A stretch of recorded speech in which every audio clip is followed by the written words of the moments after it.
Hello and welcome to our weekend debate program. We've got a special one for you. A couple of days ago, I had a couple of guys in here talking about Mindful Mann, which is coming up soon, Mike organising.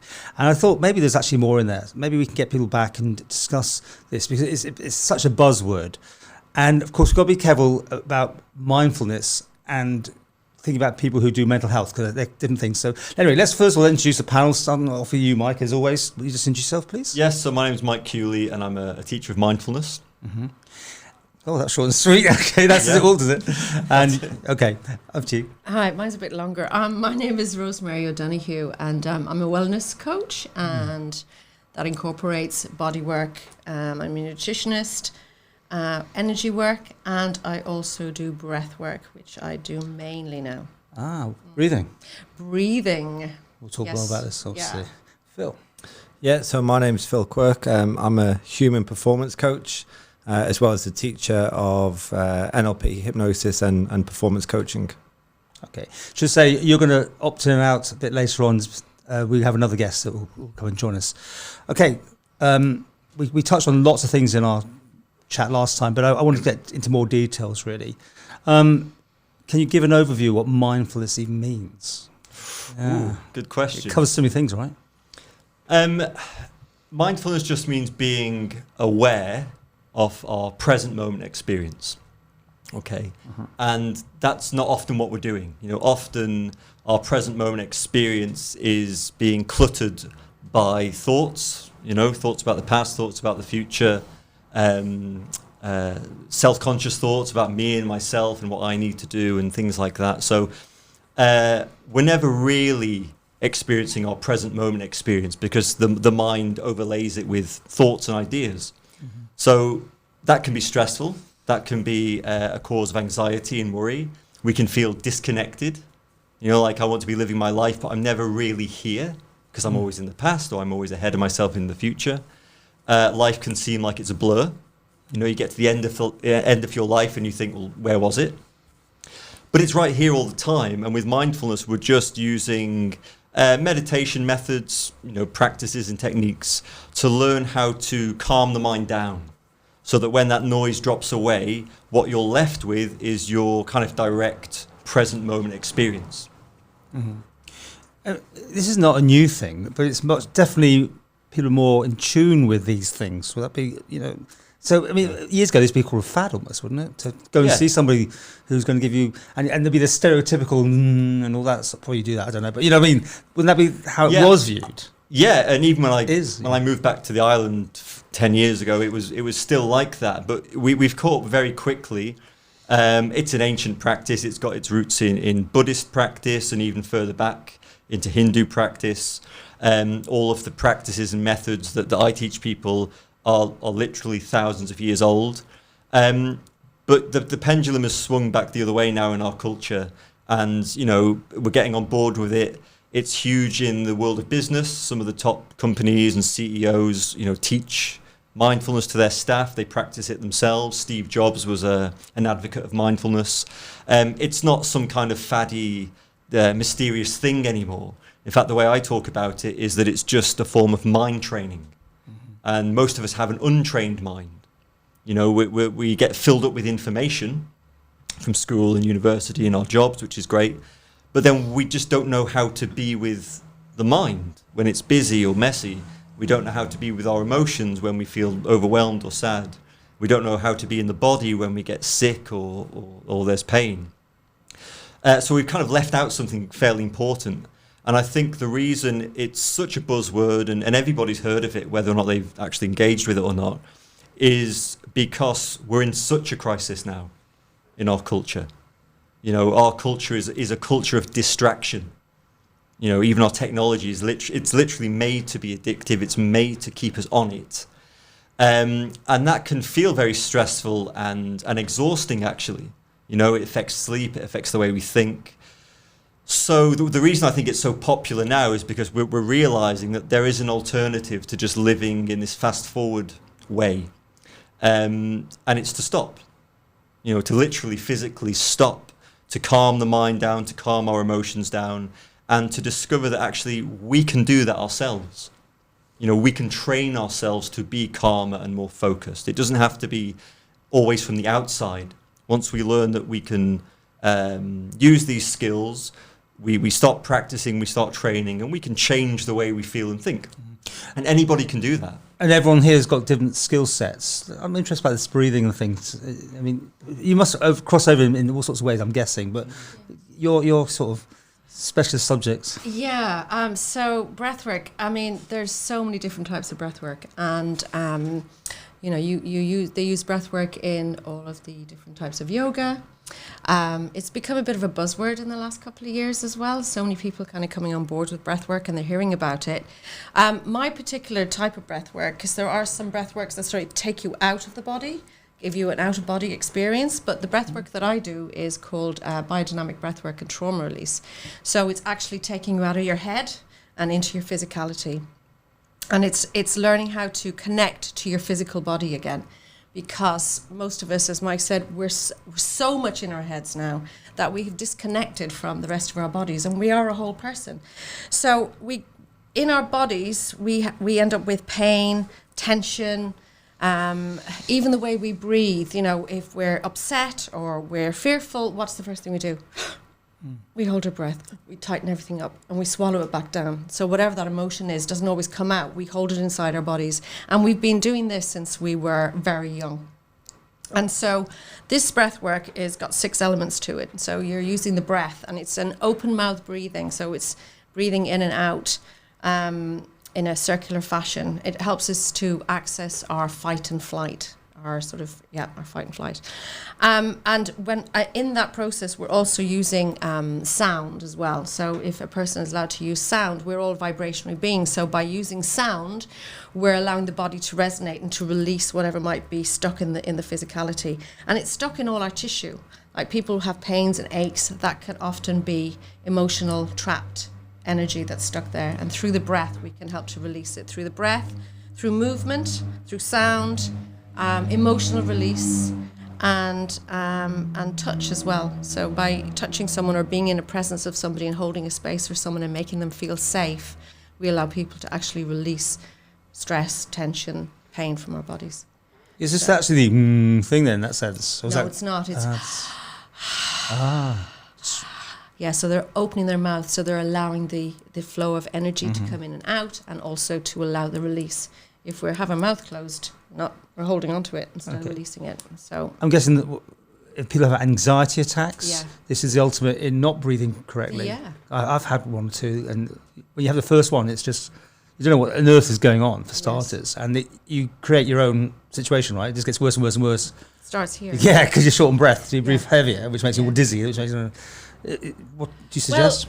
Well, with the breath work that I do and how we perceive it, so someone is going into a state of anxiety like that, and they're starting to feel their body is actually shouting at them, telling them there's something wrong, and allowing them to, it's triggering them, so that emotion that's stuck there is wanting to be released. But we're so unused to connecting to our physical body, to the sensations that are in our body, that it's very frightening when that starts to happen, because this goes back to when we're small children. It's like from when we're very small. I call it, there's the big T's and the small T's. Okay, so the big T's are, if you're in a tsunami, sexual abuse, what's the other one? Trying to think of the other big T's. In traumas, big traumas, like if you're in war, right? Okay, so they're the really big traumas, but we also have the small T's. So when we're first born and when we're small children, we might see something that maybe our parents behave a certain way, or we see something that frightens us. Now we feel these sensations of fear in our body, and we don't know what to do with it. So our body's innate wisdom is to protect us. So we hold it all inside, and we put this barrier around us, and we're able to continue on. We're able to live our daily lives. But those small T's happen again and again and again. And as we grow, we create this barrier, if you like, around us. So we create this personality to fit in, to be accepted, and to be nurtured in a way that we will get that. That's what we need from to survive. So So then as we get older, we've still got all these emotions stuck inside us, and then we're easily triggered. So if you're easily triggered, so your partner or a friend or a work colleague says a certain thing to you and you feel very emotional, or you're easily triggered, that's just showing you that there is that emotion inside your body. It's not anything about maybe what they're saying to you. It's actually about what's inside of you. And through the breathing, through breath work, and through what Phil does as well, through hypnosis as well, that can all help to release. But the breath work really helps you to feel those emotions, be with them. It's not easy. It's simple to actually do, but it's not easy to let go. And you need to feel safe. So that's really a lot of what I do is holding that space for somebody to release. And do people learn this and they don't need it anymore? Or is it one of those things you need someone to... You do need people to help you, certainly at the start. Yeah. It's not easy to do on your own because you have created this mask, this barrier around yourself as a form of protection. So to let go of it, your body has to feel safe in order to let go of those emotions. So one of the ways to feel safe is to have... I show you how to do that. Finding somewhere in your body that's safe, or taking yourself to a place where you felt good and loved and felt safe. It could be a mountaintop or by the sea or whatever. So you can use that, or you can have this person beside you like me that holds that space for you in order for your body to be able to let go. Okay, very interesting. Well, more later, but just to all the guests in this first section, and Phil, we discussed this last time, obviously, about the hypnosis side. Maybe people haven't seen it in general, though, just to explain what you do. Yeah, so, I suppose I'm what you describe as a human performance coach, and I work with a vast range of clients. And one of the approaches that I use is hypnosis, amongst others, as well as breathwork, from a slightly different style of breathwork than Rosemary, but breathwork nonetheless. I think with breathwork, the principles are few, the methods are many, and all the principles kind of resonate between each of the approaches. And I think that breathwork it's a very symbiotic relationship between breathwork and hypnosis. You notice when someone goes into hypnosis, when they deepen themselves into hypnosis, you notice the first thing that you can observe is the change of breath. The breath deepens, it slows down, the respiratory rate slows quite profoundly down to, from maybe sort of 12 or 15 breaths per minute to sometimes only 6 or 7, so upwards of 50% less amounts of breath, so much deeper, much more profound. And are they in a trance then, as such? Well, is that the wrong word? Yeah, no, it's not the wrong word. That's what I think it's an American word, trance. It is used in the way we teach hypnosis in the UK because we're influenced fairly heavily by what the American schools are doing. I'm with the ABH, which is the American Board of Hypnosis. But hypnosis has been around for thousands of years, the same as when we're talking about what Mike does and what Rosemary does. The Egyptians were using hypnosis. So we know for thousands of years that we've been accessing this kind of altered state of consciousness to be able to affect change. And very wise people over thousands of years have understood this. What's happened with hypnosis specifically is had a very checkered relationship with perhaps the mainstream medical community for a number of reasons, going all the way back to Franz Anton Mesmer, where we get the word mesmerize from. He was discredited by Benjamin Franklin, and also the guy Guillotine, who invented the guillotine and was then unfortunately lost his head via his own invention. Seriously? But I think that's how the story goes. The guy that invented it, unfortunately, was he tested out the equipment. Did he? Yeah, but because Mesmer was discredited when he was doing mesmerism or animal magnetism originally, hypnosis was put to the side, and then you had other examples. You had James Braid in India in the 17th, 18th century, performing complex surgery using hypnosis as an anesthetic, and then chlorophyll's invented, so we don't need it, we put that to one side. So it's always had a rough road with the mainstream of the medical community. I think that's changing now, but it's interesting. So I like to just touch back on something Rosemary said in terms of like these little T's. There's a really great example of little traumas that we condition our children out of. We're the only animal on earth that apologizes for yawning and represses a yawn. We're the only animal that will hold a yawn back and repress. Now, the yawn plays a significant part in rebalancing our nervous system. If you look at animals in the wild, when they've been in a highly stressful situation, the first thing they do when they're safe is they yawn and they shake themselves out. So we have children in our classes that when they yawn, they get told off for yawning, so they get conditioned to fight it back. When actually that yawn is physiologically playing a really important we're taught to think it's because we're bored. Yes. That's just an ingrown thing of you're yawning because you're bored. So it's not true. So the whole thing about trauma release is rebalancing your nervous system. Mm-hmm. So if a lion chases a zebra and the zebra gets away, they both do the similar sort of thing. They both yawn, they shake themselves out, they release all of the stress that they've just been under, and they carry on, their daily, eating grass and drinking, and obviously the lion hopes to get another prey. So when we repress yawns, what we do is we're not rebalancing our nervous system. We're not allowing the right levels of of oxygen and everything, and the carbon dioxide within us to even itself out. Similar to what animals do. So it's a tiny example, but what it shows you is a very small thing in our culture. But actually, if you look at adults now, there's very few adults that will yawn freely, that will just stretch out. And it is infectious, though. I mean, if I yawn, somebody else will start yawning. Yeah. What's that bit? What's that about? But I mean, I don't know, Sure, I think it's more probably to do with mirror neurons and matching and mirroring. But it's energy. Everyone will all repress it, though, won't they? We'll all yawn and try and fight it off. We've talked a lot, me and Mike, we always have really great conversations, that we haven't got a culture of wellness, we've got a culture of illness. Everything that we've got in our world is geared up really to push us towards illness rather than wellness. Our whole reality that we've created, everything that we've got in it really is designed in a way that does not co-align with the way we were evolved as a species. Our nervous system is the best example. Our nervous system is a highly tuned mechanism for getting us out of danger, for making us fight when we need to, run when we need to, and sometimes, if we're really scared, freeze when we need to.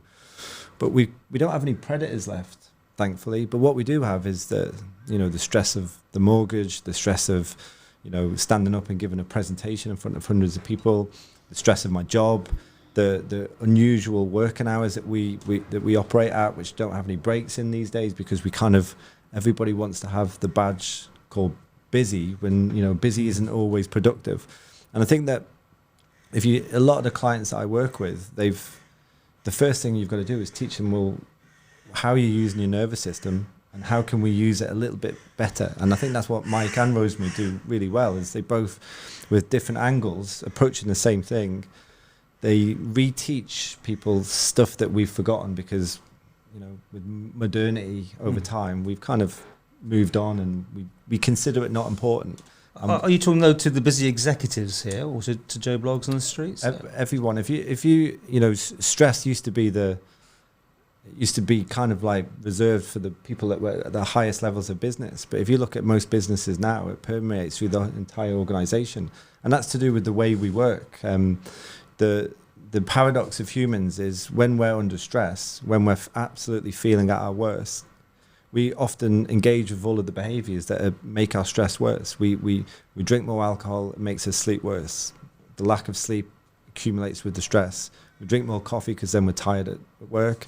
We get home and we drink too much coffee, so we drink alcohol again. So we get into this perpetual engagement with actually all of the behaviors that are slowly but surely undermining us and chopping us away. So it's a fascinating dilemma that I don't think anyone has the answers for right now. But I think from my perspective, I don't know whether these guys agree, we're asking the wrong questions. That's why we're not getting the right answers. There's someone on a lovely little island, not the Isle of Man, very sort of like an Indian little, you hear about these islanders who just have these blissful lifestyles. Yeah. And they don't have any of this thing because they are more in tune with themselves, because they don't have all the modern day stresses, and they do whatever they do differently. I think so. Yeah, I think you find that most cultures where the more primitive the culture, the less the stress level. So that tells you, well, what is it? Is it when we're evolving at such a pace now that our nervous system has not been able to catch up? We spent millions of years evolving a nervous system, and then 10,000 years ago we discovered that we didn't need to be hunter-gatherers. We could settle and become farmers and create agriculture. from the birth of agriculture, we have an explosion of professions. You know, no longer does everyone need to do the same thing. We can now start to specialize. We can create civilization. And at the start, it's a wonderful thing. And it still is, you know, this whole thing that we've created is incredible. But I always make the analogy, it's like email. You know, when email came out, it was the promise of an easier life, wasn't it? You know, you don't have to write letters. I know you're going on this one, because that ping goes and you've got to do something, haven't you, basically? You're conditioned now to react to social media and obviously 100% things coming in thick and fast. Wow. I mean, if you think about it, you know, we work for whatever hours and then we were finished. Now we're at the end of the phone or a ping on your computer 24/7, so you don't get away from it. Well, let's talk about it more in our next section, and this is really interesting. I didn't know where we're going to go with this. I still don't know, but maybe we'll all feel relaxed, or at least we'll be more in tune with ourselves a bit just by listening to you guys, and everyone have a think about themselves and how they check out in this crazy world. But I've got stresses and strains here, so we've got to take a break. See you in part 2.